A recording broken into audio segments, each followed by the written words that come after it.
पिछले वीडियो में हमने आपको कैकेयी का अनुताप शीर्षक की व्याख्या समझाई। इसके पश्चात मैथिली शरण गुप्त द्वारा रचित ही साकेत जो उनका ग्रंथ है, साकेत महाकाव्य, उसी से ली गई पंक्तियाँ, उसी से लिया गया गीत है ये, जिसमें उर्मिला की विरह व्यथा का वर्णन किया गया है। उर्मिला, जैसा कि आपको बताया जा चुका है, साकेत की नायिका है, साकेत महाकाव्य की, और लक्ष्मण की पत्नी, जिसे पूर्ववर्ती कवियों ने, जो मैथिली शरण गुप्त से पूर्व कवि हुए हैं, पूर्ववर्ती कवियों ने कालिदास से लेकर और तुलसीदास तक, जिन्होंने भी राम काव्य रचे, कालिदास ने रघुवंशम महाकाव्य रचा, तुलसीदास जी ने विश्व प्रसिद्ध रामचरितमानस महाकाव्य रचा। सभी ने इसके बीच में और भी 5वीं 6वीं शताब्दी से लेकर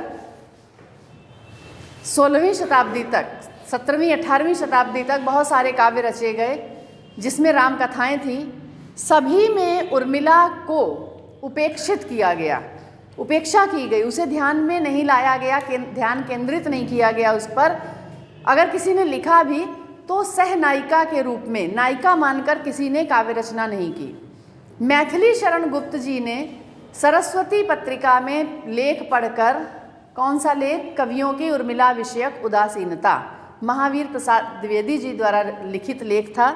उसे पढ़कर उन्होंने साकेत महाकाव्य की रचना की और उस साकेत महाकाव्य में उर्मिला को उन्होंने नायिका बनाया, आधार बनाया और केंद्र बिंदु में रखकर, उर्मिला को केंद्र बिंदु में रखकर काव्य की रचना की।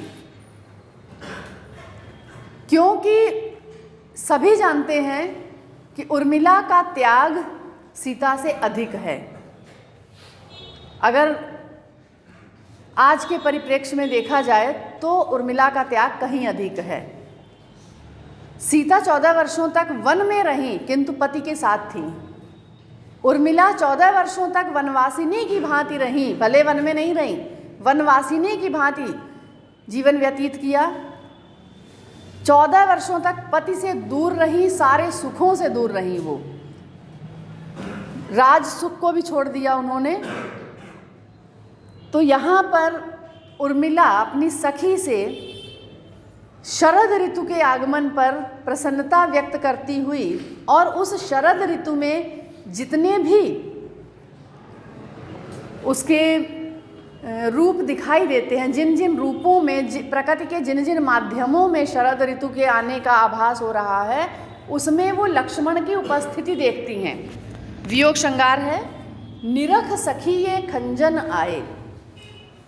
हे सखी देखो, ये खंजन पक्षी आने लगे हैं। खंजन एक प्रकार का पक्षी है, काली आंखें होती हैं उसकी, और वो शरद ऋतु में उड़कर आते हैं, फिर उसके बाद फिर चले जाते हैं। कहती हैं कि हे सखी देखो, ये खंजन पक्षी आने लगे हैं, अर्थात शरद ऋतु के आने का आभास हो रहा है। फेरे उन मेरे रंजन ने नयन इधर मन भाए। रंजन का अर्थ है प्रियतम। मेरे प्रियतम ने अवश्य ही इधर अपने नेत्र घुमाए होंगे। फेरे का अर्थ है घुमाए। नयन इधर मन भाए। मेरे प्रियतम लक्ष्मण ने अवश्य ही अपने नेत्र इधर घुमाए होंगे। खंजन पक्षी से तात्पर्य है उनका, खंजन पक्षी काले रंग का होता है, तो लक्ष्मण की आंखें काले रंग की हैं। उन काले नेत्रों को खंजन पक्षी में देखती हैं। वो कहती हैं कि हे सखी देखो, खंजन पक्षी आने लगे हैं, मुझे ऐसा लग रहा है कि मेरे प्रियतम ने इधर अपने नेत्र घुमाए होंगे। इन खंजन पक्षियों के रूप में मुझे उनके नेत्रों का आभास हो रहा है। फैला उनके तन का आतप मन से सर सरसाए। इस शरद ऋतु में, धूप में जो गर्मी है, शरद ऋतु इस समय है, शरद के बाद शिशिर आएगी। अभी शरद पूर्णिमा थी, तो ये शरद ऋतु है। शरद ऋतु में सर्दी हल्की हल्की सी होती है और ऐसे में हल्की हल्की धूप अच्छी लगती है, हल्की हल्की सी। तो कहती हैं कि जो ये हल्की धूप है, आतप का अर्थ है गर्मी, आतप धूप भी होती है गर्मी भी, ये उनके शरीर की ही तपन है, उनकी साधना के कारण उनके शरीर की तपन है जो इस धूप में मुझे प्रतीत हो रही है। मन से सरसाए, उनका मन हर्षित हो रहा होगा जिसके रूप में मुझे ये सरोवर प्रसन्न दिखाई दे रहे हैं। सर का अर्थ है सरोवर, तालाब, और सरसाए का अर्थ है प्रसन्न हो रहे, दिखाई दे रहे हैं, खिले हुए से। घूमे वे इस ओर वहाँ, वो जहाँ पर भी हैं वहाँ से इस ओर उन्होंने दृष्टि घुमाई होगी, मेरी तरफ वो घूमे होंगे। ये हंस यहाँ उड़ आए, उनके रूप में ही मुझे ये हंस यहाँ पर दिखाई दे रहे हैं। उन्होंने अपनी नज़र घुमाई होगी, मुस्कुराए होंगे, जिनके रूप में मुझे ये हंस दिखाई दे रहे हैं। करके ध्यान आज इस जन का निश्चय वे मुस्काए, वे निश्चित ही इस जन का अर्थात मेरा ध्यान करके, मुझे याद करके वो मुस्कुराए होंगे। फूल उठे हैं कमल अधर से यह बंधुक सुहाए, उनकी मुस्कुराहट के रूप में ही ये कमल खिल उठे हैं। वो वहाँ मुस्कुराए होंगे जिस कारण ही ये कमल खिले हुए हैं। और अधर से बंधुक सुहाए, बंधुक पुष्प लाल रंग के होते हैं, तो लाल रंग में वो लक्ष्मण के होठों की कल्पना करती हैं कि वो निश्चित मुस्कुराए होंगे। उनकी मुस्कुराहट जो है उसमें ये कमल खिले हैं और उनके लाल होठों के रूप में ये बंधुक पुष्प मुझे खिले हुए दिखाई दे रहे हैं। स्वागत स्वागत शरद भाग्य से मैंने दर्शन पाए, हे शरद ऋतु।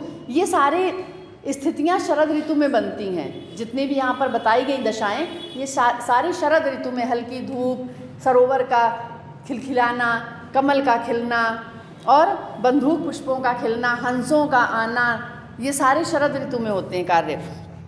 कहती हैं कि हे शरद ऋतु, आपका स्वागत है, आप में ही मैंने अपने प्रियतम लक्ष्मण के दर्शन किए हैं, आपके रूप में ही मुझे लक्ष्मण के दर्शन हो गए। नभने मोती वारे लोये अश्रु अर्घ भर लाए, रूपक अलंकार है कि यहाँ आसमान ने ओस की बूंदों, इस समय ओस बहुत गिरती है, आसमान ने ओस की बूंदों के रूप में तुम्हें, ओस की बूंदों के मोती अर्पित किए हैं, मोती न्यौछावर किए तुम पर, और मैंने अपने आंसू रूपी मोतियों से तुम्हें अर्घ दिया है। मैं अपने आंसू रूपी मोतियों को हाथों में भरकर इनसे तुम्हें अर्घ देती हूँ, अर्थात तुम्हें मैं प्रणाम करती हूँ, तुम्हारे रूप में मैंने लक्ष्मण के दर्शन किए हैं। रूपक अलंकार है, खड़ी बोली, अनुप्रास अलंकार और उपमा भी है कहीं कहीं पर। शैली प्रबंध काव्य, महाकाव्य है तो प्रबंध शैली ही होगी इसमें। इसके पश्चात शब्द शक्ति, वियोग श्रृंगार है, वियोग श्रृंगार है तो माधुर्य गुण होगा, शब्द शक्ति अभिधा और लक्षणा है। अगला पद्यांश, इस वर्ष के बोर्ड पाठ्यक्रम से जो 30% पाठ्यक्रम कम किया गया है उसमें मैथिली शरण गुप्त का गीत हटा दिया गया है। कॉपी में नहीं लिखना है, परंतु इससे आप समझ लीजिए, पढ़ लीजिए, इसलिए वीडियो सुनना है। धन्यवाद।